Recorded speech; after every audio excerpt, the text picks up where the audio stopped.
이 자리에 나와 예배한 우리 모든 성도님들 한 분 한 분이 하나님께서 주신 은사와 재능으로 하나님 앞에 온전히 쓰임 받고 사명 감당하는 귀한 신자가 되시기를 주님의 이름으로 축원합니다. 오늘 4일째인데 4일째가 되니까 조금 줄어드네요. 네. 전출하기가 쉽지 않습니다. 새벽에는 아침이라서 늦어서 못 나옴, 아침이라서 바빠서 못 나옵니다 해서 저녁에 하면은 저녁에는 또 뭐 때문에 못 나와요? 피곤해서 못 나옵니다. 라고 얘기하고 핑계가 참 많아요. 아무튼 저녁에 하게 되면 저희가 기도하는 시간이나 말씀을 전하는 시간을 좀 여유 있게 할 수 있어서 제가 1년에 3번 정도 특별 집회를 하는데 신년의 특세 그리고 고난주간 특세 그리고 11월 달 초에 이렇게 특별 저녁 기도회 이렇게 3번 딱 고정해서 하려고 생각을 하고 있고요. 지금 작년 올해 이렇게 하고 있죠. 그리고 내년에도 그렇게 할 거고 아주 특별한 경우 있을 때만 특별 집회가 있을 수 있는데 가능하면 요 3번의 집회로 이렇게 하면서 저희가 균형을 갖추려고 합니다. 저도 3일 동안 쏟아 부었더니 이 목이 살짝 갔어요. 지금 조금 불편한 목입니다. 그런데 오늘하고 내일은 제가 조금 조절하면서 지르겠습니다. 조절해서 해야지 주일에 또 맞아야 되니까 좀 조절을 좀 하도록 하겠습니다. 아무튼 사명 감당에 대한 주제를 가지고 저희가 말씀을 계속해서 듣고 있는데 여러분 어떻습니까? 여러분이 하나님 앞에서 사명을 감당할 때 하나님께서 그냥 아무것도 없이 사명 감당하라고 하지 않고 이 사명을 감당하라고 하실 때는 뭔가 주시고 감당하라고 얘기합니다. 뭔가를 주시고 감당할 수 있도록 은혜와 능력을 쏟아부어 주신다는 거예요. 할 수 있도록 길을 열어 주신다는 거죠. 제가 여러분에게 한번 질문합니다. 여러분은 선물을 받는 것을 좋아합니까? 아니면 선물을 주는 것을 좋아합니까? 받는 게 좋죠. 네. 보통 사람들이 받는 걸 좋아합니다. 일단 받으면은 뭔가가 생기니까 받고 싶어 합니다. 내가 없다고 여기기에 받으면 늘 좋아합니다. 항상 보면은 나는 없으니까, 나는 부족하니까, 나는 지금 이게 나에게 너무너무 필요한 건데 없으니까 주면 좋지 하는 이런 마음을 많이 가지고 있다는 거예요. 그런데 진짜 좋은 거는 받는 것보다 주는 사람이 더 복되고 더 귀합니다. 준다는 건 어떤 의미가 있을까요? 준다는 거는 일단 기본적으로 내가 줄 수 있는 마음의 여유가 있다는 거예요. 내 마음이 여유가 있기 때문에 줄 수 있는 거예요. 그 다음은 줄 수 있다는 것은 내가 가지고 있다는 거예요. 소유에 대한 풍요가 있기 때문에 줄 수 있는 거예요. 그래서 제가 신방을 하고 한 분 한 분을 놓고 기도할 때 이런 기도를 많이 했죠. 평생 사는 중에 나눠주고 꺼주고 베풀고 거저줄 수 있는 그런 복과 은혜를 허락해 주시옵소서. 다 주는 거예요. 다 주는 겁니다.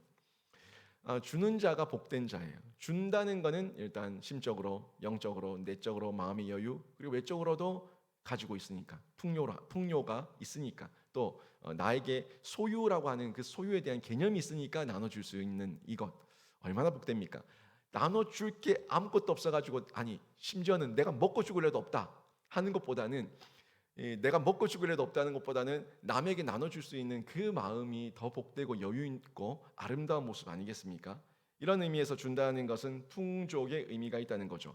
오늘 저희가 봤었던 11절 말씀을 보니까 11절 말씀에서도 바울이 나눠주고 싶다는 거예요. 내가 너희를 만나고 싶은 이유가 내가 좀 주고 싶은 게 있다는 거예요. 다시 한번 보십시오. 11절 보니까 내가 너희 보기를 간절히 원하는 것은 어떤 신령한 은사를 너희에게 나누어 주어 너희를 경고하게 하려 함이니 아멘. 지금 이 말씀에서 그대로 나오죠. 바울이 너무너무 보고 싶어 하는 거예요. 너무너무 이 로마 교인들을 너무너무 보고 싶어 하는데 그 이유가 내가 가진 게 있거든. 내가 가진 신령한 것이 있는데 이걸 너희들한테 주면은 너희가 견고해질 것 같아. 너희가 온전해질 것 같아. 내가 이걸 그래서 꼭 주고 싶어 하는 이 마음이에요. 이 확실한 내가 가진 것에 대한 확신과 신념이 있기 때문에 주고자 하는 이 마음을 보여주고 있는데 여기서 지금 은사라고 얘기하고 있죠. 어떤 신령한 은사. 이 은사가 뭡니까? 은사는 하나님께서 주신 선물이에요. 제가 여러분에게 은사를 다 가지고 있다고 했죠. 여러분 모두가 재능을 가지고 있다고 했어요. 은사와 재능, 근데 내가 가지고 있는데 이거 내 거라 그랬어요? 누구 거라 그랬어요? 하나님 거라 그랬어요. 하나님께서 맡기셨기 때문에, 주셨기 때문에 감사함으로 받아서 내가 평생 쓰고 누리는데 나중에 다 두고 간다 그랬죠. 제가 신생아들, 이 아이들을 놓고 기도할 때 하나님께서 허락하신 분복을 누리게 해주시옵소서, 그런 기도를 꼭 빠뜨리지 않고 하거든요. 이 분복이 뭡니까? 이 땅을 사는 중에 하나님께서 누리도록 주신 복이 있다고요. 건강의 복, 또 배움의 복, 부모의 복, 만남의 복, 배우자의 복, 자녀의 복, 물질의 복, 여러 가지 분복이 있어요. 이 분복을 누리며 사는 사람이 있는가 하면 누리지 못하고 그저 내가 받은 것에 감사하지 못하고 한 달란트, 한 문화 받은 그 사람들, 땅에 수건에 싸가지고 땅에 묻어놓고 나는 없다 없다 없다, 왜 쟤는 많이 주고 나는 많이 없고 나는 안 주고 맨날 타령만 하다가 묻어두고 있다가 책망받는 사람들, 이런 사람들이 받았는데 내가 받은 것을 인식하지 못하고 분복을 누리지 못하고 투정 부리다가 죽는 사람이에요. 저는 그런 사람 원하지 않거든요. 내 속에 있는 거인을 깨우는 거죠. 하나님께서 주신 분복이 있다고, 그 분복을 마음껏 누리면서 감사하는 사람, 내가 있구나, 내가 이만큼 있네, 내가 이렇게 많이 있네, 나도 이런 것도 있었네 하는 내 속에 있는 거인을 맨날 하루같이 깨워가면서 내가 놀라는 거예요. 야, 내한테 이런 면이 있었어? 나에게 이런 은사가 있었어? 하는 걸 너무너무 기뻐하면서 또 다른 사람들에게 나눠주고 베풀 수 있는 그런 여유, 풍족함, 이걸 매번 개발하고 발굴해내면서 사는 사람이 복된 사람인 거죠. 이 은사는 바로 그 선물입니다. 하나님께서 주신 선물이에요. 바울이 여러 환난과 고난을 당하면서도 성도들을 만나려 한 이유가 결국에는 자신에게 주셨던 그 은사들이 있는데 너무 많은 것이 있었죠. 처음에는 그게 자신의 스펙이었고 자랑거리였어요. 그런데 그게 배설물처럼 여기고 나니까, 다 쓸모없는 거라고 여기고 나니까 이제 그거를 어디에 써요? 하나님께 쓴다고 그랬죠. 제가 말씀드리지 않았습니까? 바울이 그걸 배설물처럼 여겼다고 해서 진짜 다 버려버린 게 아니라 그걸 100% 활용했다고. 100% 활용하면서 로마 황제 앞에까지 가는 데까지 자신의 그 스펙 중에 하나였던 로마 시민권을 활용해서 다 썼다고요. 우리 자기가 알고 있었던 율법과 바리새인으로서 가지고 있었던 여러 가지 의로웠던 그런 내용들이 하나님의 복음과 연결되어 버리니까, 꿰뚫어져 버리니까 이 행위로 구원받는 것이 아니라 믿음으로 구원받는 것을 알게 되고, 이 확신을 가지고 유대인들에게 당당하게 말씀을 전가할 수 있었던 것은 자신이 받았던 그 분복이 이제 내 것이 아니라는 것을 알았기 때문에, 내 것이 아니니까 배설물이고, 하지만 하나님께 주신 거니까 하나님 앞에 귀하게 쓰면서 마음껏 나눠주는 삶을 살았던 겁니다. 그 가운데 제일 귀하게 여겼던 그 은사가 뭐였냐면 이 깨달음의 은사, 신령한 은사, 복음을 알게 된 은사, 십자가를 만난 은사였어요. 야, 이거는 다메섹 도상에서 만나서 이 자신의 인생을 뒤바꿔 놓았던 너무나 큰 변화였고 하나님의 선물이었거든요. 이걸 깨닫고 나니까 이 모든 그동안에 쌓았던 그 스펙들이 이 하나님께 주셨던 십자가를 드러내기 위한 이 십자가 은사, 십자가의 복, 십자가의 능력을 전하기 위한 도구가 되어가지고 막 쓰여지는 겁니다. 여기에 사도 바울이 뛰어들어서 쓰임을 받았던 건데, 성도들을 만나려 하는 것이 결국에 그 신령한 은사, 이 선물을 나눠주려고 한다고 얘기하고 있습니다. 그리고 이 나눈다는 것은 기본적으로 뭐가 전제가 되어 있어야 되냐면 사랑이 있어야 돼요. 사랑이 있어야지 나눠줄 수 있습니다. 기본적으로 사랑이 없으면 나눠주지 못합니다. 심지어 내 자녀에게도, 심지어 내 배우자에게도 사랑이 없으면 정상적으로 나눠줄 수가 없습니다. 이 나눔은 사랑입니다. 하나님은 사명을 주실 때 이런 사랑의 은사, 그리고 나눌 수 있도록 모든 넉넉한 여러 가지 다양한 은사와 재능들을 주셔서 그 안에서 쓰임 받을 수 있도록 도와주시는데, 그것을 가지고 사명을 감당하고 또 하나님께 영광을 드리는 겁니다. 이것을 나누는 자가 결국에는 나눴는데 허비되고 없어진 게 아니라 남긴 자예요. 나눴는데 남아서 내 것이 되었고 또 하나님께 칭찬받는 사람이에요. 신기해요. 나눴는데 비지 않아요. 나눴는데 내 속에 채워져 있어요. 이런 놀라운 은혜를 체험하게 된다는 거죠. 은사 없이 우리 하나님께서는 사명을 감당하라고 말씀하지 않습니다. 왜 신자의 사명이 은사를 나누는 것인 줄 아십니까? 왜 신자의 사명이 은사를 나누는 것이냐면 하나님께서 채우시기 때문에, 날마다 채우시기 때문에, 나누면 나눌수록 채워지는 기쁨이 있기 때문에 신자는 그 은사를 나누는 중에 더 배가가 되고 기쁨이 되고 감격이 되고 더 큰 체험이 되는 겁니다. 여러분은 어떤 은사를 구하고 계십니까? 은사를 구하지 않는 사람은 없어요. 돈을 구하는 사람 있죠. 물질을 구하는 사람 있죠. 그것도 은사입니다. 뭔가 배움을 놓고 구하는 분들이 있죠. 자신의 건강을 놓고 구하는 분들이 있죠. 그 모든 게 은사라고요. 저희는 다 은사를 구하고 있습니다. 하나님 앞에 하나같이 이것 주세요, 저것 주세요. 이게 필요합니다, 저게 필요합니다. 하나같이 은사를 구하고 있는데 그 은사를 구하는 목적이 뭡니까? 여러분은 그 은사를 구하는 목적이 뭐예요? 나를 위함입니까? 아니면 하나님의 영광을 위함입니까? 또 나누기 위함입니까? 아니면 내 소유 삼기 위함입니까? 이걸 명확하게 여러분 보셔야 됩니다. 교회가 욕을 먹는 이유 중에 하나가요, 나눔에 대해서 인색해졌을 때, 나눈다는 거에 대해 가지고 우리가 왜? 내가 왜? 하는 이 인색에 대한 마음을 가지게 됐을 때, 그때부터 교회가 욕을 먹기 시작했어요. 세상 사람들의 손가락질을 당하기 시작했어요. 물론 사람들이 우리를 잘못 보고 우리를 이용하려고 하는 나쁜 마음들도 있습니다. 그런데 제가 얘기하는 것은 그런 것에 대한 대처와 대응이 아니라 기본적으로 교회가 나누기 싫어하고 우리 거야, 내 거야 하는 그때부터, 신자가 나누기 싫어하고 이건 내 거야, 내 거야, 내 거야 하는 그때부터 우리 안에 금이 가기 시작했고 갈등이 생기기 시작했고 교회에 문제가 생기기 시작한 겁니다. 바울은 이 나눔을 신령한 은사의 나눔이라고 얘기하고 있어요. 그렇죠? 신령한 은사의 나눔이라고 얘기하고 있습니다. 신령한 은사는 내 것이 아닙니다. 신령한 은사는 하나님께로부터 온 겁니다. 내 안에 신령한 게 어디 있습니까? 내 안에 거룩한 게 어디 있습니까? 내 안에 정결한 게 어디 있습니까? 내 안에 완벽한 게 어디 있습니까? 인간 내 안에는 아무것도 없습니다. 이 내 거야 하는 그때부터 썩는다고요. 그런데 이건 하나님이 주신 거야. 하나님께서 주신 거니까 하나님 은사고, 이거는 하나님께서 주신 신령한 거라고 믿는 이 믿음이 있을 때 내 것이 아니기 때문에 기꺼이 나눌 수가 있는 거예요. 재능도, 어떤 물질도, 우리의 헌신과 수고도, 이 모든 것들을 이 나누는 거 아닙니까? 재능 기부하는 거 아니에요? 그 모든 게 내 것이 아니라 하나님이 주셨다는 것, 이것을 인정할 때에 기쁨으로 나누고 섬길 수가 있다는 겁니다. 그리고 그 나눔을 통해서 결국에는 우리가 견고해져요. 지금 보시면은 너희를 견고하게 하려 함이라, 너희를 견고하게 하려 함이라 라고 얘기했는데, 오늘 본문에서 견고하게 한다는 것은 부실한 자가 견고하게 할 수 없습니다. 건강한 자가 누군가를 도와줄 수가 있지, 내가 부실하고 내가 걷지도 못하고 내가 일어나지도 못하는데 다른 사람을 견고하게 세워줄 수 없다고요. 결국 무슨 말입니까? 누군가에게 나눠준다는 것은 내가 가지고 내가 소유하고 있다는 거고, 그 사람을 세우고 견고하게 한다는 것은 결국 나 또한 강건해져 있고 견고하게 서 있고 온전해져 있다는 그 전제를 얘기하고 있는 거예요.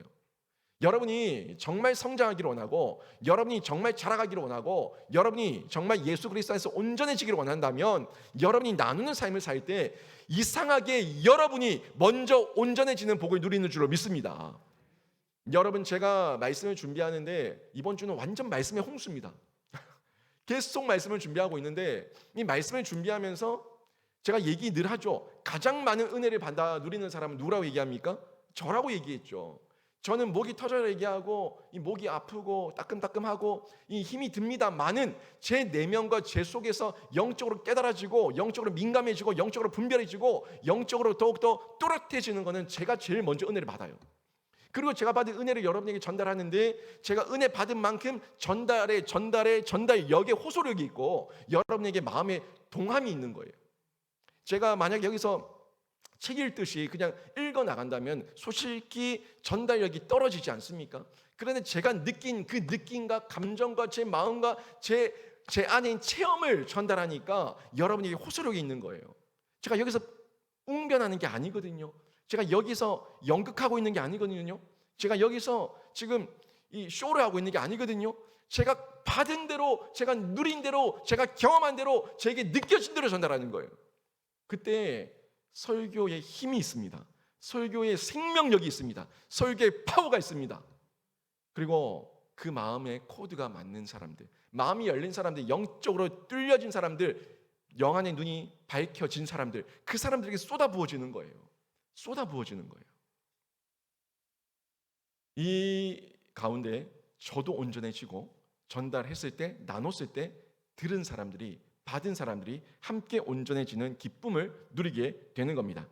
지금 바울은 이 사명을 가지고 있어요. 자신이 그동안에 그저 자신을 위해서 쌓았던 그 모든 스펙, 이 스펙을 하나님 앞에 다 버리고 이제 하나님 위해서 쓰면서 이제 이방의 빛으로서 사명을 감당하고 복음을 증거하겠다는 그 사명, 그 온전한 그 책임감을 가지고 뛰어들어서 쓰임 받고 있지 않습니까? 이것이 바울의 사명인데, 바울은 한마디로 복음을 전하는 사람이에요. 복음. 바울이 넉넉하게 매번 가는 곳곳마다, 가는 지역마다 전했던 거는, 여러분 보십시오. 사도행전을 보시고 모든 서신서들을 보십시오. 사도 바울의 그 글들을 보십시오. 그곳에서 전한 건 딴 거 없어요. 오로지 전한 거는 주 예수를 믿으라, 그리하면 너와 네 집이 구원을 받으리라. 요거예요. 십자가. 예수께서 십자가에서 죽으시고 부활하신 그 복음, 요것만 전했다고요. 그 예수의 복음의 핵심은 십자가예요. 그 십자가를 열심히 전한 겁니다.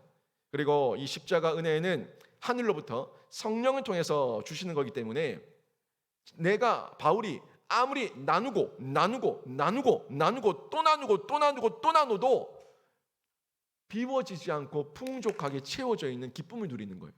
또 있네, 또 나눌 게 있네 하는 이 또 나눔의 은혜를 누리게 되는 겁니다. 그때 바울이 자신이 말하는 거예요. 내가 자랑할 거는 십자가밖에 없다. 내가 자랑할 거는 십자가밖에 없다라고 얘기하는 거예요. 제가 참 마음이 아팠던 부분이 있는데, 많은 목사님들이 이런 얘기를 했었어요. 제가 직접 들은 건 아니고 강단에서 또 세미나 강사들을 통해서 들었던 얘기인데, 권성수 목사님에도 들은 적이 있고, 무슨 얘기냐면, 많은 목사들이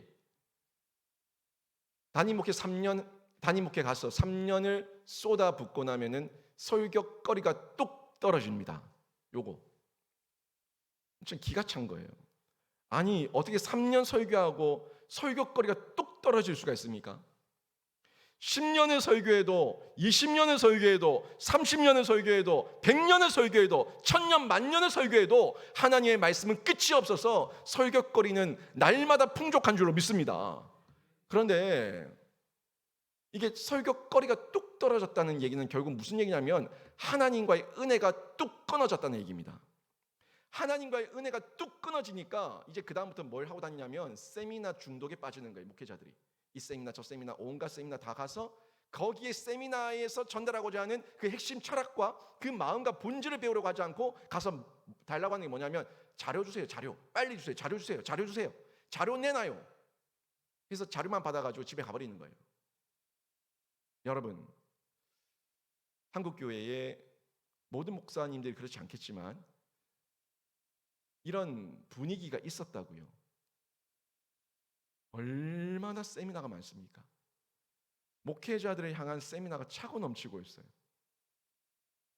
그리고 목회자들이 거기에 여기저기 몰려다닙니다. 그런데 가는 목적은 딱 하나예요. 자료 얻으러. 자료 주세요. 설교거리 주세요. 왜 설교거리를 세미나에서 찾습니까? 왜 설교거리를 사람에게서 찾습니까? 설교거리는 하나님께 있어요. 여러분이 은혜를 누리는 가장 큰 핵심은 김효진 목사가 아니라, 여러분이 은혜를 누리는 가장 큰 통로는 하나님의 말씀이고 예수의 십자가인 줄로 믿습니다. 십자가를 체험한 만큼, 말씀을 듣고 깨달은 만큼 여러분 속에는 끊어지지 않고 나눠줘도 끊어지지 않는 동일한 핵심, 복음, 십자가의 은혜, 말씀의 능력이 저에게 준 것처럼 여러분에게도 동일하게 주어진 줄로 믿습니다. 이 부분에서 훈련의 차이에 따라 가지고 깊이의 차이는 있을 수 있지만 어떻게 사람에게 말씀을 보는데 신자에게, 목회자에게 말씀의 은혜가 없을 수 있습니까? 그건 있을 수 없는 일이에요. 그거는 은혜가 없는 것이 아니라 하나님과 끊어진 거예요. 경각심을 가져야 됩니다. 나의 이 둔감함과 나의 이 무지한 이 10년 가운데 하나님 앞에 통곡하며 울어야 되는 거예요. 여러분, 바울은요 평생을 돌아다니면서 온 힘을 다해서 쏟아냈습니다. 십자가를 쏟아냈습니다. 복음을 쏟아냈습니다. 그런데 끊어지지 않았어요. 그리고 또 말하기를 내가 자랑할 것은 십자가밖에 없다고 이야기를 하고 있습니다. 이 십자가 자랑이 끊어지지 않았던 바울, 이 바울의 고백을 저희가 보게 되는데 갈라디아서 6장 14절 말씀 한번 보실까요? 갈라디아서 6장 14절 말씀에 이런 말씀이 기록되어 있습니다. 그러나 내게는 우리 주 예수 그리스도의 십자가 외에 결코 자랑할 것이 없으니 그리스도로 말미암아 세상이 나를 대하여 십자가에 못 박히고 내가 또한 세상을 대하여 그러하니라. 아멘. 제가 이 부분 이후에 조금 설교 뒷부분에 가서 한 번 더 말씀으로 설명을 드리면서 정리를 해드릴 건데 보세요.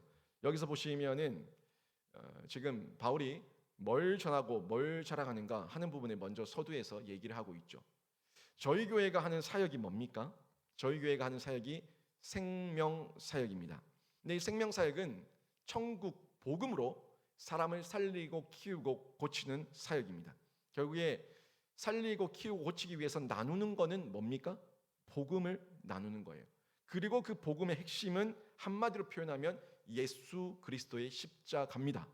예수 그리스도의 십자가를 빼고 복음을 얘기할 수 없어요. 왜? 거기서의 죽으심과 부활하심이 없기 때문에. 십자가를 빼버리면 죽으심과 부활하심이 없기 때문에 우리에게 아무런 의미가 없거든요. 예수 그리스도가 우리에게 복음이 될 수 있는 이유는 예수 그리스도의 십자가 때문에, 십자가의 구원 역사 때문에 우리에게 복음이 되는 거예요. 예수 그리스도의 죽으심과 부활하심, 요 십자가 복음을 저희가 생명사역을 통해서 전달을 하는 겁니다. 사람은 이 땅을 사는 중에 참 자랑하기를 좋아합니다. 사람이 사는 세상이 그래요. 여러분도 세상 속에 살고 있지만 세상에 나가면 얼마나 자랑하는 사람들이 많습니까? 은근히 자기 자식을 자랑하고 돈을 자랑하고 은근히 자랑합니다. 사실 저는 거기에 관심이 없거든요.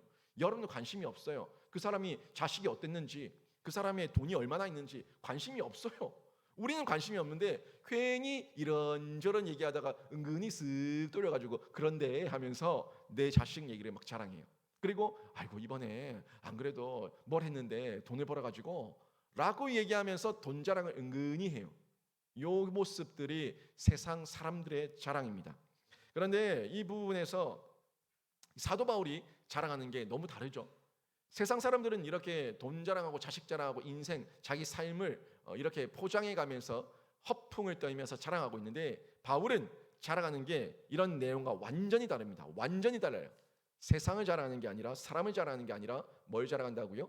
십자가를 자랑한다고 얘기하고 있습니다. 왜 바울은 자신의 세상 것을 자랑하지 않았습니까? 제가 앞전에 다 말씀을 드렸지만 사도 바울에게는 자랑거리가 상당히 많았죠. 제가 쭉 나열해서 말씀드렸는데 상당히 많았습니다. 상당히 많았음에도 불구하고 그 모든 것들을 배설물처럼 여겼다고 얘기하고 그것을 자랑한 적이 없습니다. 바울은 그게 본질이 아니라는 것을 알았기 때문에 바울은 자기가 받은 것을 자랑하지 않고 주신 분을 자랑하기로 결정한 거예요. 내가 그 스펙 자기 거죠. 자기 가지고 있죠. 근데 내 건 줄 알았는데 본질을 알고 나니까 이거는 내가 하나님 사명 감당하라고 하나님께 주셨던 은사고 재능이고 선물일 뿐이고 도구일 뿐이고 자랑거리가 아닌 거예요. 그러니까 내가 받은 걸 자랑하지 않고 뭘 자랑해요? 주신 분을 자랑하는 겁니다. 나에게 주신 분, 그분이 주셨어. 이걸 자랑하는 거예요. 사람들 안 그렇습니까? 자식 자랑하고 돈 자랑하면서 어떻게 돈 벌었는지는 안 가르쳐줘요. 어떻게 우리 자식을 그렇게 키웠는지는 안 가르쳐줘요. 방법을 안 가르쳐주고 내가 이만큼 했다는 것만 떠벌리면서 자랑합니다. 그런데 본질이 아니거든요. 예수 그리스도를 체험한 바울은요, 자신의 자랑거리, 나에게 이 모든 걸 주신 분, 그분을 자랑하는 것, 이거는 본질이에요. 통로, 방법, 모든 것을 다 알려주는 겁니다. 비법, 해법, 방도, 방책, 비책 다 알려주는 거예요. 예수 그리스도를 믿으라, 예수 십자가를 만나라, 거기에 다 있다 하는 것을 열심히 전한 겁니다. 바울은 세상의 자랑거리를 가지고 분쟁하던 고린도 교회를 향해서도 이렇게 얘기했어요. 고린도전서 4장 7절 말씀 보십시오. 누가 너를 남달리 구별하였느냐? 내게 있는 것 중에 받지 아니하는 것이 무엇이냐? 내가 받았은즉 어찌하여 받지 아니한 것 같이 자랑하느냐? 아멘. 여러분, 이 얘기 무슨 의미인지 아시겠어요? 이 고린도 사람들이 자기들이 잘났다고 서로 싸우고 있었거든요. 내가 잘났어, 내가 잘났어. 니는 이것도 못하고 쟤는 어떻고 쟤는 어떻고 서로 비방하고 서로 헐뜯고 서로 막 싸우고 있고, 내가 잘났다고 막 싸우고 있는데, 그 고린도 성도들을 보고 묻는 거예요. 누가 너를 남달리 구별했냐? 네가 그렇게 잘났으면은 누가 그렇게 너를 그렇게 구별되게 잘나게 했냐? 누가 그랬냐? 묻는 거예요. 내게 있는 것 중에 받지 아니한 것이 무엇이냐? 네가 가지고 있는 것 중에 네 스스로 네가 창조한 게 뭐가 있냐? 네가 안 받은 게 어디 있냐? 누구로부터 받든 부모든 형제든 친구든 누구로부터 받든 누군가로부터 받지 않은 게 어디 있냐? 묻는 거예요. 네가 받았은즉 어찌하여 받지 아니한 것 같이 자랑하느냐? 네가 받아놓고는 어떻게 네가 창조주가 돼가지고 네가 만들어낸 것처럼 네가 자랑하고 있냐? 그거는 네가 자랑할 게 아니라 네한테 준 분을 자랑해야지. 너에게 주신 분을 자랑해야지. 왜 네가 자랑하고 있냐? 요 얘기예요. 여러분, 제가 이렇게 얘기하니까 굉장히 느낌이 팍팍 오죠. 요거 사실 4장 7절 말씀 우리 하는 짓 아닙니까? 내가 잘났다고. 그래, 잘났어요. 그럼 누가 그렇게 잘나겠는데? 당신 그렇게 누가 잘나겠는데? 하나님이죠. 뭐 받아놓고는 내 거야. 그래, 네 거 맞는데 누가 줬는데? 다 네가 받은 건데 왜 너는 받은 분한테 감사하지 않고 네가 자랑하냐? 여러분, 이 마음이 바울은 다 깨달은 거예요. 자신의 모든 스펙을 배설물로 여길 수 있었던 그게 내 것이 아니라 주신 분 거라는 걸 알았기 때문에, 그분에게 감사했기 때문에 배설물로 여길 수 있었다는 겁니다. 내 거 없어요. 다 하나님께서 주신 겁니다. 신자는 그래서 이 십자가를 자랑하는 사람들이에요. 물론 우리가 십자가를 자랑해도 세상은 이해하지 못합니다. 우리가 십자가를 얘기하면은 세상 사람들은 이해하지 못해요. 여러분, 세상 사람들이 우리를 비난하고 조롱하고 심지어 우리 가족들까지도 예수 믿는 부모와 예수 믿는 사람들을 이 이상한 눈으로 보는 거, 그거 여러분 잘못된 게 아닙니다. 예수님께서 다 이미 예언하셨던 말씀 아닙니까? 마태복음 10장에 다 나오지 않습니까? 너희 집안 식구가 원수라고 다 말씀하신 거예요. 내가 너희들을 화평케 하러 온 것이 아니라 불화하게 하기 위해서 왔다. 왜? 너희가 나를 믿으면은 너희가 세상 속에서 예수 믿지 않은 사람들과 가족들 간에도 불화할 수밖에 없다. 그런데도 불구하고 너희는 나한테 붙어 있어야 돼. 그래야 산다. 요 얘기를 예수님께서 다 아시고 말씀하신 거예요. 세상 사람들에게 아무리 십자가를 얘기해도 그 사람들은 이해를 하지 못합니다. 요 말씀이 고린도 전서에서 다 말하지 않았습니까? 그 전도의 미련한 것, 그것을 하는데 헬라인들에게는 뭐라고 얘기해요? 헬라인들 눈에는 십자가는 자기 생명도 구원하지 못하는 어리석고 미련한 거예요. 그게 헬라인들, 지혜 있는 세상이 보는 눈입니다. 그리고 또 다른 세상의 눈, 유대인들은 어떻게 봅니까? 유대인들 자신의 전통과 행위와 자신들의 어떤 의로움 앞에서 자신의 그 의에 빠져 있는 사람들, 그 사람들은 십자가 앞에서 십자가를 뭐라고 얘기해요? 거리끼는 거예요. 거리끼는 거. 왜요? 십자가는 저주의 상징이니까. 십자가는 죽음을 상징하니까. 그러니까 그렇게 이해를 하니까 예수 그리스도의 십자가는 자신들에게 거리끼는 거예요. 지워버리고 싶은, 거리끼는 나무 덩어리인 거예요. 나무 조각인 거예요. 이게 세상 사람들의 눈이에요. 내가 배웠다, 잘났다는 지식인들, 우리를 보고 아이고 어리석은 것들, 아이고 미련한 것들, 마음이 약한 사람들이나 종교를 가지지 라고 얘기하면서 우리를 그렇게 줏대없고 심력이 약한 사람으로 몰아세웁니다. 그리고 하나님을 좀 안다고 얘기하는 사람들, 이단들, 어리석게 율법과 행위와 전통에 빠져 있는 사람들, 예수 그리스도의 십자가를 거리끼는 것으로 배척하고 있습니다. 그런데 보세요. 성경의 역사를 보시고 성교의 역사를 보시라고요. 전도의 역사를 보시라고요. 베드로나 바울이나 모든 사도들과 그의 제자들과 또 모든 성도들이 하나같이 지금까지 자랑한 것은 십자가를 자랑했기 때문에 이 한국 땅, 이 조선 땅, 이 대한민국까지도 복음이 흘러와서 제가 예수 그리스도를 믿게 된 거예요. 그들이 자랑한 것은 십자가를 자랑했거든요. 십자가를 자랑했거든요.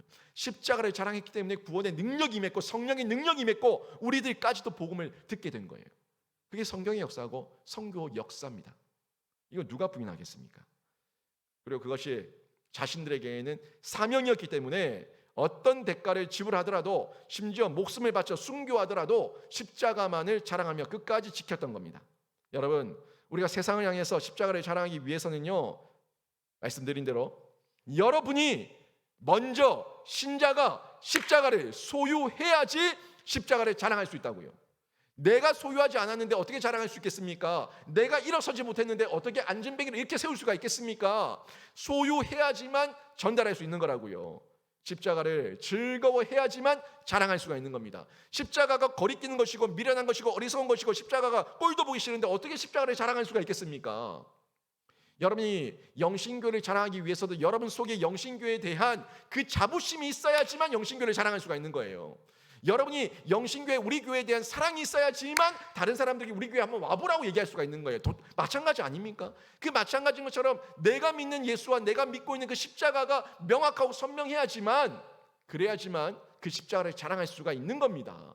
여러분 소유하십시오. 십자가를 즐거워하십시오. 세상은 예수를 믿으면서 복과 성공과 잘됨과 부귀와 명예와 풍성함만을 기대합니다. 세상 사람들은 십자가를 얘기하면 돈 주냐? 복 주냐? 성공 주냐? 명예 주냐? 부귀 주냐? 잘 되냐? 풍요 주냐? 풍족하냐? 그러면 내가 십자가 한번 볼게. 요런 식이에요. 요런 식으로 항상 연결해서 얘기한다고요. 그래서 예수님께서 이 땅에 처음 오셨을 때 사람들은 열광했습니다. 예수님께서 복음을 전하셨고 예수님께서 정말 참된 복음의 진리를 선포했지만 그들은 깨닫지 못하고 뭐만 봤어요? 복음의 본질을 하나 보지 않고 뭐만 봤어요? 예수님의 껍데기만 봤어요. 죽은 자를 일으켜요. 눈먼 자를 눈뜨게 해요. 안전뱅이를 일으켜요. 병자를 고쳐요. 오병이어 칠병이어와 같은 놀라운 역사를 일으켜서 사람들의 배를 채워줘요. 눈에 보이는 거예요. 그러니까 예수님을 따라다니면서 가르쳐주세요. 복음 전해주세요 하는데 그 복음을 좋아한 게 아니라 뭘 따라다닌 거예요? 예수님의 기적을 보러 따라다닌 거예요. 예수님이 던져주는 그 빵 부스러기를 먹으러 따라다닌 거예요. 그래서 열광했습니다. 한국교회에 기복적인 세속화의 물결이 밀려 들어올 때 얼마나 교회에 사람들이 몰려왔습니까? 여기는 완전히 개모임이었어요. 자기들 장사하러, 영업하러, 줄 타러, 얼굴 도장 찍으러 몰려들었어요. 여러분, 세상은 십자가를 이렇게 이해한다고요. 복 주면 좋지. 성공 준다는데 뭐. 잘 되면 좋지. 명예 준다는데 뭐. 그런데요, 예수님께서 이렇게 이적과 기적을 베푸실 때 그 열광하던 사람들이 예수님께서 고난과 죽음을 얘기하는 그때부터 이 사람들은 예수님을 향해서 비난하고 돌을 들기 시작했습니다. 내가 죽는다. 그렇지만 3일 만에 부활한다. 진짜 복음 나눠줘라. 꺼져라. 베풀어라. 거저줘라. 오른뺨을 때리면 왼뺨을 들어대고 오리를 가면 심리를 가고 겉옷을 따르면 속옷을 내주고 다 줘라. 그렇게 얘기하니까 그때부터 비난하기 시작해요. 조롱하기 시작해요. 거부하기 시작해요. 이게 세상 사람들의 십자가를 생각하는 인식이었습니다. 여러분에게는 십자가가 어떤 상징입니까? 십자가에서 나는 죽고 예수로 다시 사는 감격을 경험해야 우리 입술의 자랑이 되는 거예요. 예수의 고난과 죽음을 여러분이 통과하셔야 됩니다. 예수 그리스도의 죽음이 나에게 의미가 있고 예수 그리스도의 죽음과 고난과 그 부활이 나에게 어떤 의미인지가 깨달아져야지 고난 뒤에 영광이 있고 죽음 뒤에 부활이 있는 거예요. 고난도 없이 영광만 차지하기를 원하고 죽음 없이 부활만을 바라는 것은 세상 사람들의 십자가입니다.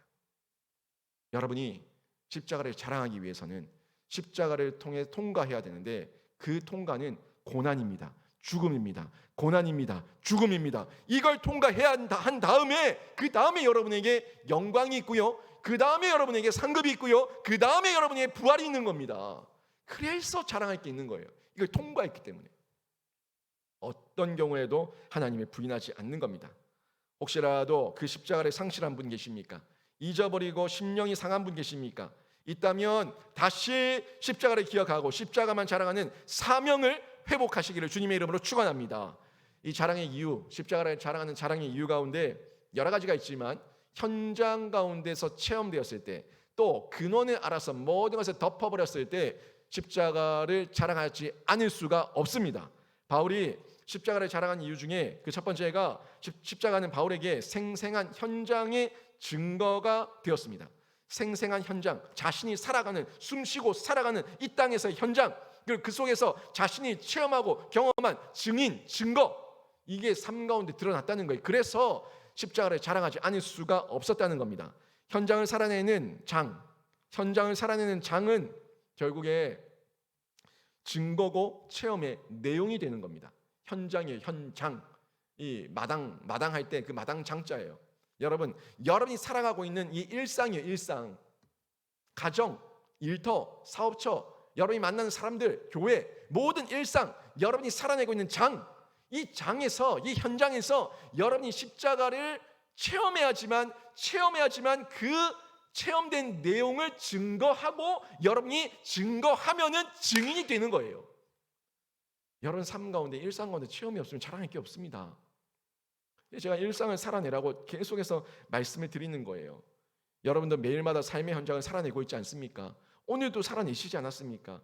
그곳에서, 여러분이 있는 그곳에서 하루하루 살아내는 그 하루하루가 하나님의 은혜입니다. 하나님의 은혜라는 것을 말로만 하지 말고 내가 체험하고 인식했으면 그게 자랑거리가 되는 거예요. 왜 하나님의 은혜라고 말만 하지 말고 뭐가 은혜였는지를 구체적으로 말할 수 있는 그 장이 있었지 않습니까? 그 장을 살았지 않습니까? 그러니까 그 체험된 내용을 나누라는 거예요. 증거하라는 거예요. 그럼 증인이에요. 증인이면 사명자예요.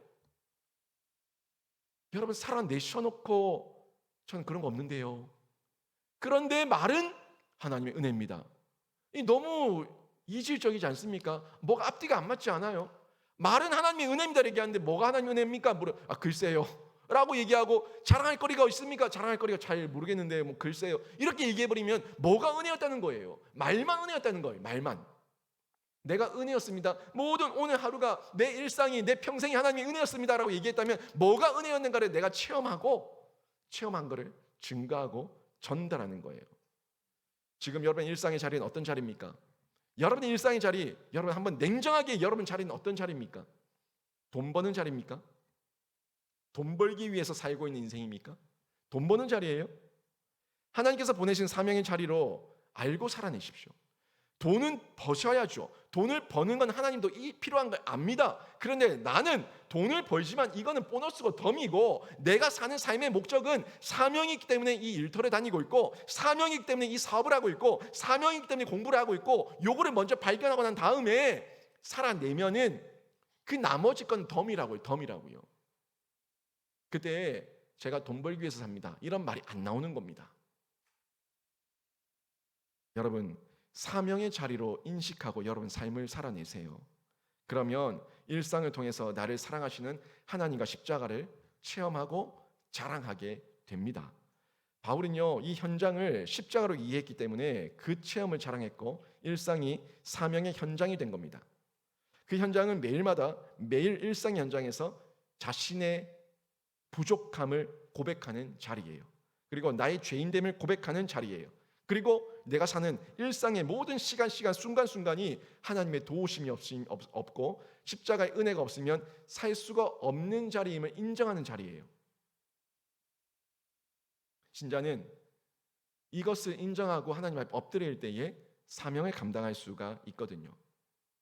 한번 솔직히 얘기해 보세요.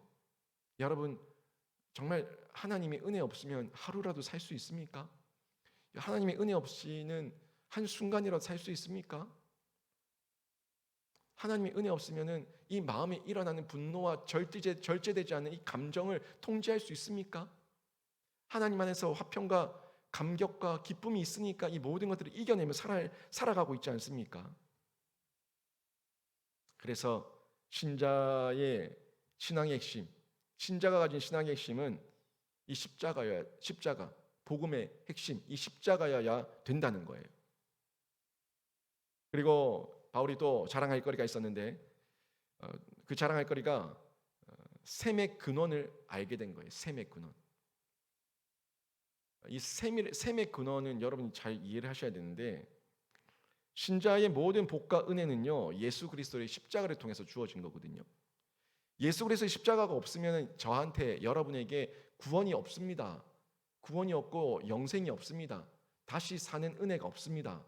그래서 일단 저희는 기본적으로 십자가를 통해서 내가 죽고 다시 살고, 내가 죽고 다시 살고, 이 감격을 통해서 나의 중생, 새롭게 거듭남이 이루어지게 되고, 그 중생을 통해서 내 삶의 성화가 시작된 거예요.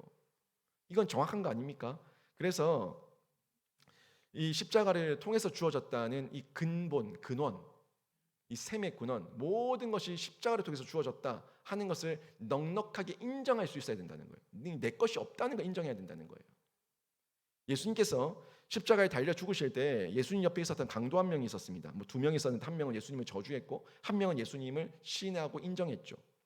이 강도 한 사람을 기억해 보세요. 그 강도는요 평생 죄를 지었던 사람입니다. 십자가 처형을 당했으니까 그 평생에 지은 죄가 얼마나 중한 죄였는가, 이거는 말하지 않아도 뻔한 일이에요. 너무너무 큰 죄를 지었기 때문에 십자가 처형으로 사형을 당하게 된 겁니다. 그런데 강도가 옆에서 예수님을 가만히 보다가 깨닫게 된 거예요. 뭘 깨달았어요?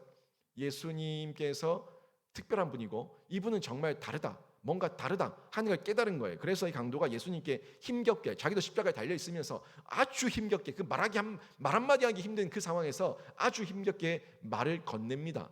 뭐라고 되냐면 누가복음 23장 42절 43절 보니까 이 강도가 예수여 당신의 나라에 임하실 때에 나를 기억하소서 하니, 이렇게 물었어요. 그러니까 당신의 나라에 임하실 때에 나를 기억하소서, 이렇게 얘기했어요. 그러니까 예수님께서 뭐라고 얘기합니까? 이르시되 내가 진실로 내게 이르노니 오늘 내가 나와 함께 낙원에 있으리라 하시니라. 아멘. 세상 사람들은 예수님을 실패자로 봤거든요. 손가락질하고 있어요. 비난했어요. 저자가 세상은 구원하고 사람은 구원하지만 자기 자신은 구원하지 못한다.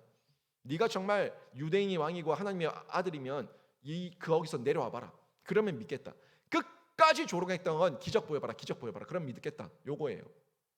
그렇게 예수님을 실패자로 낙인 찍었습니다. 그런데 인간 중에 가장 큰 실패자, 그 강도, 십자가 처형을 당하는, 사형당하는 그 강도, 진짜 실패자가 봤을 때는 예수님은 실패자가 아닌 거예요. 그래서 이 진짜 실패자 강도가 사람들이 실패자로 얘기하는 그 예수님을 향해 가지고 이 말을 던진 거예요. 예수여 당신의 나라에 임하실 때 나를 기억하소서. 그리고 예수님께서 말씀하셨는데, 그래 알겠다. 내가 나의 나라에 임할 때에 내가 너를 기억하겠다. 이렇게 말씀하지 않고요. 그죠? 이렇게 얘기하지 않고 예수님께서 뭐라고 말씀하십니까? 오늘 내가 나와 함께 낙원에 있으리라. 아멘. 오늘 내가 나와 함께, 요 말씀은요 오늘, 요거는 지금입니다. 오늘 요거는 지금이에요. 결국 예수께서 계신 여기가 낙원이에요. 예수께서 함께 하신 그 자리가 낙원이에요. 그래서 오늘 네가 나와 함께 낙원에 이르리라. 이 말은 네가 지금 오늘 지금 나와 함께 낙원에 이르는데 네 마음에 평강과 은혜가 주어질 것이다. 자유함이 주어질 것이다. 요 얘기예요. 요 메시지를 던진 겁니다. 내세만이 아니라 내세 저 천국이죠. 저 내세만이 아니라 현세 모든 죄와 악과 아픔과 슬픔과 고통과 모든 부정적인 것을 즉각적으로 덮어버릴 수 있는 그 은혜, 그 은혜가 능력의 근원이 십자가에서 있는 거예요. 십자가에 달린 예수께서 십자가 위에서 하셨던 덮어주심, 십자가에 달려있는 그 죽을 수밖에 없는 죄인을 향해서 덮어주심, 그 모든 죄와 악과 부정적인 것을 다 덮어주시는 은혜, 이게 셈의 근원이에요. 바울은 자신이 얼마나 죄와 악이 많았던 사람이고 자기가 교회를 핍박하고 예수 그리스도를 믿는 사람들을 결박해서 감옥에 가두고 죽이려고 했던 사람, 스데반이 죽일 때 그 스데반 죽는 모습을 보고 웃고 있었던 그 청년, 그 자신의 죄악된 모습들이 이 모든 것을 덮어버리는 셈의 근원 십자가를 경험하면서 자신의 죄가 덮여버렸기 때문에 이걸 자랑하지 않을 수가 없는 거예요. 그래서 자기를 얘기하는데 나는 죄인 중에 괴수라고 얘기하지 않습니까? 나는 죄인 중에 괴수다. 그런데 그런 내가 예수의 은혜로 예수의 십자가로 덮여버렸다. 이 얘기를 자기가 고백하고 인정하고 있는 겁니다. 이게 능력이에요. 이 사실을 발견한 사람은 자랑하지 않을 수가 없는 겁니다. 자꾸 내가 잘났다 싸우는데 내가 잘났다고 싸우기 전에 그렇게 잘나게 하신 분이 누구냐? 그렇게 죄 없게 하신 분이 누구냐? 그렇게 당당하게 하신 분이 누구냐? 그렇게 담대하게 나는 잘났다고 얘기할 수 있도록 하신 분이 누구냐? 얘기했을 때 예수 아닙니까? 예수 십자가 아닙니까? 그러면은 우리는 예수님을 높여야죠. 예수님을 자랑해야죠. 예수님을 자랑하는데 같은 사람들끼리 싸울 수가 없는 거예요. 네가 어떻고 내가 어떻고 싸울 수가 없는 거예요. 내가 잘난 것도 하나님의 은혜고 네가 못난 것도 예수께서 십자가로 덮어버리실 거고, 그러니까 우리가 예수 십자가로 하나만 되면은 모든 문제 해결된다 하는 이 깨달음을 바울이 얻고 나니까 십자가를 자랑하지 않을 수가 없었던 겁니다.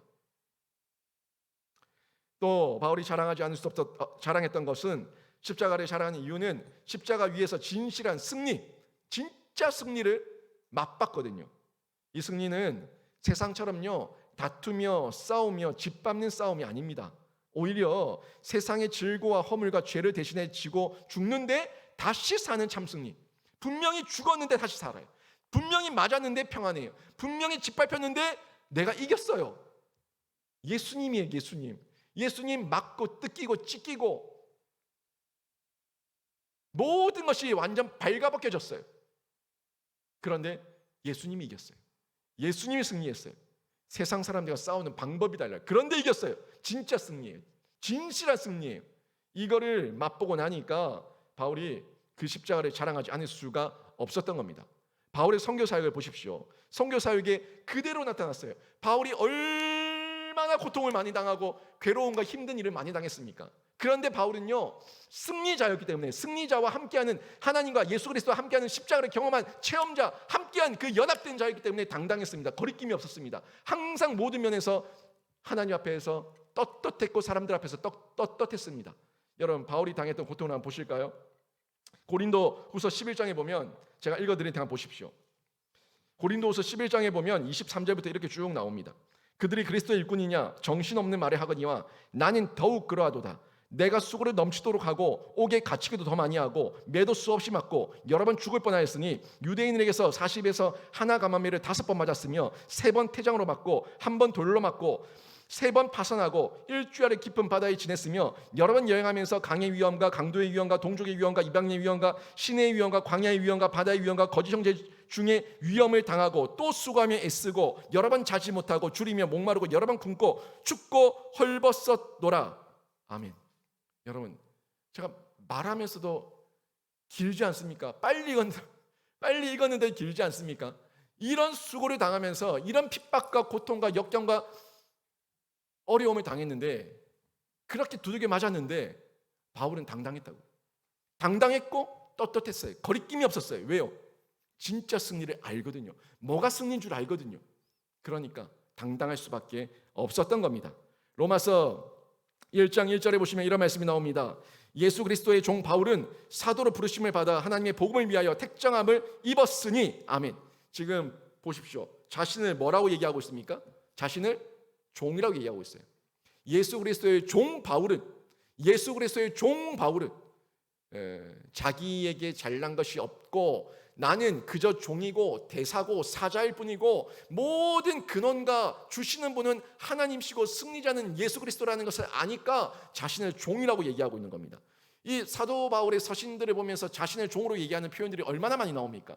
너무너무 많이 나오죠. 자신을 종으로 표현하고 있는 거예요. 세상은요, 자신을 종으로 얘기하지 않습니다. 나를 주인으로 얘기해요. 내가 대장이라 얘기해요. 항상 이기려고 합니다. 절대 지려가지 않습니다. 자식한테도 무조건 이겨야 되고, 자식은 또 부모를 이겨 먹어야 되고, 부부간에도 서로가 항상 이겨야 되고, 항상 이겨야지만 직성이 풀리는 거예요. 지면은 못 견디는 거예요. 이게 세상이라고요. 그런데 바울은 그러지 않았습니다. 자신을 스스로 종이라고 얘기하면서 낮추신 예수 그리스도의 모습을 그대로 실천하면서 그 자세와 태도를 가지고 있었기 때문에 사명의 끝까지 감당할 수가 있었던 겁니다. 십자가를 경험하면 스스로 종이라고 말할 수 있습니다. 그런데 그 종은 이긴 종이고 승리한 종이에요. 이긴 종이고 승리한 종이에요. 내가 이긴 것이 아니라 주님께서 이기셨기 때문에 그 안에 있으면 함께 이긴 그대로 그 삶을 살아가는 겁니다. 그리고 자신은 이제 죽었어요. 나는 죽었어요. 죽었기 때문에, 내가 죽었다는 걸 인정하기 때문에 또 자랑하는 겁니다. 여러분, 죽었는데 자랑할 수 있습니까? 죽었기 때문에 자랑할 수 있습니까? 갈라디아서 6장 14절 아까 읽었던 거 다시 한번 봅니다. 그러나 내게는 우리 주 예수 그리스도의 십자가 외에 결코 자랑할 것이 없으니 그리스도로 말미암아 세상이 나를 대하여 십자가에 못 박히고 내가 또한 세상을 대하여 그러하니라. 아멘. 특별히 사도 바울은요, 십자가를 자랑하는 이유를 이렇게 얘기하고 있는 거예요. 세상이 나를 대하여 십자가에 죽었고 내가 세상을 향하여 죽었기 때문이라고 얘기하고 있는 겁니다. 죽었다는 거, 다 죽었다는 거예요. 나도 죽었고 세상도 죽었다는 겁니다. 이 말씀 좀 어렵게 느껴지실 건데 여러분, 요거 제가 쉽게 설명드리는데 소유의 관점에서 이해하세요. 요 내용을 소유의 관점에서 이해를 하시라고요.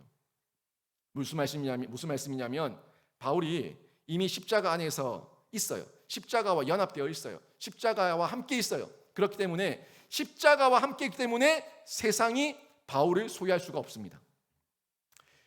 신자죠. 신자는 이미 십자가와 함께 있기 때문에, 십자가는 죽음이에요. 죽는 것이 십자가입니다. 십자가 안에 있기 때문에 세상이 바울을 소유할 수 없다고요. 왜? 이미 죽은 자이기 때문에 소유할 수 없다고요. 또 십자가 안에 있기 때문에 세상의 영역이 아니라고요.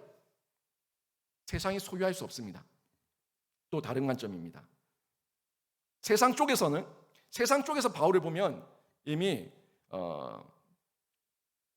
바울은 십자가에서 죽은 자고 예수와 연합된 자이기 때문에 이렇게 이해를 할 수가 있고, 또 바울의 입장에서 보면 세상을 보면 세상은 이미 죽은 자들이에요. 누구 때문에? 예수 그리스도 때문에.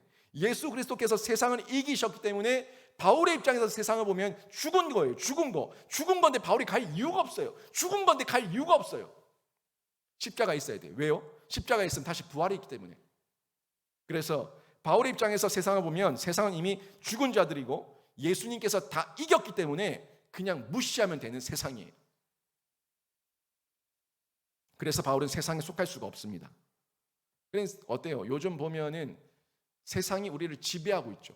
돈이 우리를 지배하고 있죠.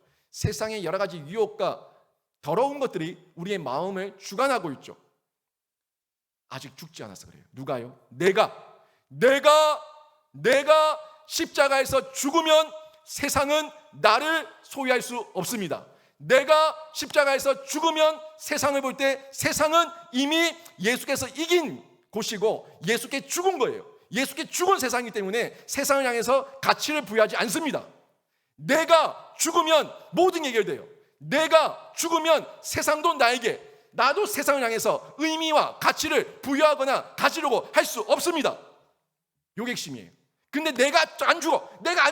내가 살았어. 내가 세상이 그리워, 내가 세상이 좋아, 내가 세상을 보면 너무너무 탐나. 그러니까 세상을 기웃거리고 세상이 우리에게 육신의 정욕, 안목의 정욕, 이생의 사랑을 가지고 앞에서 당근 흔들면서 우리를 장난질 치는 거예요. 거기에 슬슬 끌려다니는 노예가 되는 겁니다. 이제 바울은요, 자기는 십자가에서 죽었기 때문에 오직 자랑할 게 십자가밖에 없다는 겁니다. 바울은 십자가에 속했고 바울 안에 십자가가 있습니다. 한마디로 그거는 예수와 함께 있다는 거예요. 내가 그 안에, 그가 내 안에, 내가 그 안에, 그가 내 안에 연합되어 있다는 거예요. 요한복음 15장의 말씀 그대로예요. 내가 그 안에, 그가 내 안에 연합되어 있다는 거예요. 십자가로 연합되었습니다. 바울이 이걸 경험한 거예요. 이것이 십자가에서 옛모습은 죽으나 옛모습의 중독은 다 끊어졌으나 새 사람으로 사는 겁니다. 새 사람으로 살고 예수와 함께 사는 거예요. 죽었으니까, 고난을 당했으니까 이제 영광이 있고 부활이 있는 겁니다. 이걸 바울이 체험한 거죠. 교회와 목회자들 그리고 신자들의 부정부패의 소식들이 간혹 있죠. 교회와 목회자들과 신자들의 여러 가지 부정부패의 얘기들은요, 모두가 하나같이 탐욕과 소유욕에 기인한 겁니다. 탐욕이 넘어졌어요. 소유욕에 넘어졌어요. 내 거야 하는 그 마음에 넘어졌어요. 결국 내 거야 하다 보니까 나누지 못하고 손 놓지 못하고 내려놓지 못하고 떠나지 못하고 어떻게든 내 소유 삼으려고, 내 탐욕 때문에 교회가 망가지고 신자들이 다치고 자기의 영혼까지 갉아먹는 거예요. 이런 일이 벌어지고 있는데 세상의 가치관으로 이해하고 바라보는 세속화, 이 세속화 때문에 나타난 증상들입니다. 분명히 교회와 신자가 아닌데 내가 죽지 않고 자꾸 내가 사니까 이런 모습으로 나타나게 되는 겁니다. 바울도 이 땅을 살았던 사람이에요. 여러분, 바울은 뭐 이슬 먹고 삽니까? 바울은 뭐 물만 먹고 삽니까? 바울은 옷 벗고 다닙니까? 바울도 이 땅을 살았던 사람입니다. 돈이 필요했던 사람이고요, 먹고 살아야 했던 사람입니다. 그는 천막을 만들면서 실제 돈도 벌었던 사람입니다. 우리가 똑같은 사람이에요. 그런데 뭐가 다릅니까? 바울은요 세상에 대하여 죽고 세상은 바울에 대하여 죽었기 때문에, 소유할 수 없기 때문에, 그 소유의 관점이 완전히 다르기 때문에 세상에 매이지 않고 끝까지 하나님 안에서 사명을 감당하며 살아갈 수가 있었다는 겁니다. 결국 핵심은 내가 죽어야 돼요. 내가 십자가에서 죽어야지 세상이 나에게 기웃거릴 수가 없고, 내가 죽어야지 내 안에 예수께서 세상을 보는 관점으로 세상을 봤을 때 세상은 이미 끝난 세상이기 때문에 그 세상에게 마음을 빼앗기지 않는다는 겁니다. 내가 죽으면 사는 거예요. 이렇게 내가 죽었을 때 다시 부활하고, 부활하면 이기고, 이기면 자랑하게 되는 겁니다. 이기면 자랑하는 거예요. 우리는 이미 세상을 이긴 자들입니다. 세상의 특징을 분별하면서 그 속에 휩쓸리지 않아야 되는데, 세상의 특징을 알고 구별됨을 지킬 때에 사명을 감당할 수가 있는 거예요. 요한일서 2장 15절 16절 말씀 우리 한번 볼까요? 같이 한번 보는데요, 제가 읽어드립니다. 이 세상이나 세상에 있는 것들을 사랑하지 말라. 누구든지 세상을 사랑하면 아버지의 사랑이 그 안에 있지 아니하니, 이는 세상에 있는 모든 것이 육신의 정욕과 안목의 정욕과 이생의 자랑이니 다 아버지께로부터 온 것이 아니요 세상으로부터 온 것이라. 아멘. 여러분, 이 내용이 우리 신자에게 각인돼야 됩니다. 이 내용이 각인돼야 돼요. 육신의 정욕, 안목의 정욕, 이생의 자랑, 이게 아버지께로 온 것이 아니고 세상으로부터 왔다 하는 거 각인하시라고요. 제가 요한일서 강의할 때 한번 말씀을 쭉 드렸는데요, 육신은 뭡니까? 육신은 죄의 부패성이죠. 우리의 원죄, 우리 원죄가 있는 죄의 부패성, 그리고 이 마귀는 죄의 원흉이고, 우리를 죄짓게 하는 이 세상은 죄 짓는 시스템이라고 제가 말씀드렸죠. 이 시스템 속에 들어가면은 그냥 따라가는, 이 기계적으로 따라가는, 아무런 생각을 못하게 하고 분별하지 못하게 하고 판단하지 못하게 해서 죄짓게 만드는 시스템, 요게 요한일서에서 얘기하고 있는 세상이다 하는 부분 말씀드렸는데, 첫사람 아담도 여기 넘어졌고요, 둘째 사람이신 예수 그리스도도 사단 마귀가 이걸 가지고 넘어뜨리려고 했어요. 육신의 정욕, 안목의 정욕, 이생의 자랑, 이 모든 것들을 가지고 우리를 넘어뜨리려고 했습니다. 여러분, 여기에 넘어지면 안 됩니다. 여기 넘어지면은 계속해서 우리는 끌려다닐 수밖에 없어요. 탐욕이에요, 정욕이에요, 성욕이에요, 또 자신을 자랑하고 싶은 이 자기 자랑이에요. 그리고 눈으로 보면서 자꾸 나를 치장하고 상대방을 정죄하려고 하는, 껍데기만 보고 정죄하려고 하는 이 모든 것들, 우리 삶 가운데 일어나는 모든 일들, 이 육신의 정욕, 안목의 정욕, 이생의 자랑 가운데 그대로 드러나고 있지 않습니까? 이 모든 것들을 저희가 이겨야 되는데, 바울도 우리가 똑같은 사람이었지만 이 똑같은 문제를 십자가로 바울은 이겼습니다. 십자가로 이겼어요. 다른 건 아니요, 십자가로 이겼습니다. 아무리 세상을 쫓아가도 헛되다는 것을 십자가를 통해서 알았기 때문에 세상에 속하지 않고, 그런 어려움과 역경과 고난이 있었지만, 아까 봤던 고린도서 11장에서 봤던 그 말씀처럼 그런 시련이 있었지만 끝까지 포기하지 않고 자신의 사명을 완수하며 주님 앞에 달려갈 수가 있었습니다. 표대가 있으니까 뛰어갈 수 있었다고요. 허공을 치는 것 같이 싸우지 않고 나는 표대를 향해서 달려간다고 명확하게 얘기하고 그 표대 십자가를 보고 뛰어갔던 겁니다. 여러분, 우리는 이 땅에 짧은 인생 삽니다. 정말 짧은 인생 삽니다. 한지영 교사님 오늘 입관 예배했는데 본 나이로 보시니까 89이더라고요. 89이셨는데 금방 갑니다. 여러분, 벌써 내가 언제 이렇게 늙었나 하는 마음 들지 않습니까? 내 초등학교 때, 중학교 때, 내 고등학교 때, 내 청춘이 엊그제 같은데 내가 언제 이렇게 늙었나 이런 마음 들지 않습니까? 금방 가는 짧은 인생입니다. 지금 시간이 너무 고달파서 너무 길게 느껴지지만 우리는 나그네고 잠시 잠깐 있다가 가야 할 신자들이기 때문에 여기에 매일 이유가 전혀 없습니다. 그러나 이 땅에 매이진 않지만 이 땅을 사는 중에 사명이 있기 때문에 충성되게 삽니다. 사명이 있기 때문에 충성되게 사시고 대충 살지 마십시오. 충성되게 열심히 사십시오. 우리에게 사명이 있기 때문에 우리는 이 마음을 가지고 사명 감당하며 살아가고 세상을 넉넉히 이기면서 세상 자랑하지 않고 예수 그리스도 십자가 자랑하면서 살아가는 겁니다. 여러분 삶 가운데 여러 가지 어려운 환경과 상황, 여건들이 있을 건데요. 한번 지금 이 시간 다시 한번 여러분에게 물어보십시오. 여러분에게 있는 그 모든 어려움과 고난과 역경이 하나님께로부터 온 겁니까? 아니면 여러분의 죄 때문에 온 겁니까? 한번 곰곰이 생각해 보십시오. 많은 사람들은 자신의 사명을 잃고 살다가 자신의 죄 때문에 자신이 공고해지고 어려워지고 힘들어졌다는 것을 인정하지 않고 항상 보면 하나님 저한테 왜 이러세요? 하나님 저한테 왜 이러세요? 라고 얘기하는데 아닙니다. 하나님께서 훈련시키시기 위해서 우리에게 역경과 고난과 광야를 허락하실 때도 있지만 대부분의 역경과 고난은 자신의 죄로 나타난 결과입니다. 그리고 하나님께서는 또 그것 또한 역전시키시기 위해서 그 역경과 고난과 광야를 통해서 연단받는 시간으로 활용해 주시고 그때 뉘우치고 돌이키고 깨닫기만 하면은 다시금 역전시켜 주시는 은혜를 준비하고 예비하시는 분이 우리 하나님인 줄로 믿습니다.